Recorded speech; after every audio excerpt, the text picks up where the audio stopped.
এই রেসিপিটা দেখি এখন প্রত্যেকে করে, আর একটাই কথা বলে যে আগের রাতের বেঁচে যাওয়া ভাত দিয়ে তৈরি করো নতুন রেসিপি। কিন্তু আমরা ছোটোবেলা থেকে দেখেছি ভাতটা বেঁচে যাওয়া না, আমাদের এরকম করে ভাতটা একটু বেশি নেওয়া হতো।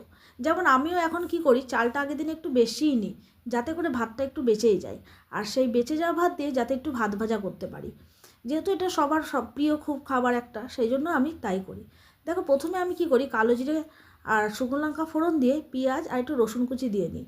দিয়ে এই যে সমস্ত সবজিগুলো দেখছো, যে যেরকম পারে, আমি এর মধ্যে যেমন আজকে আলু, গাজর, বিনস, তার সাথে দিয়েছিলাম ফুলকপি আর একটু পেঁয়াজ কলিও দিয়েছিলাম। দিয়ে সমস্তটা ভেজে ভাতটা দিয়ে যেরকম ভাজে সেটাই দিয়েছিলাম প্রত্যেকের মতো করেই। আবার আমি এর মধ্যে কি করি, নামানোর আগে কিছুটা কাঁচা লঙ্কা দিই, যাতে যখন আমরা খাবো বেশ মুখে বাঁধলে দারুণ লাগে। আর একটু ধনেপাতা।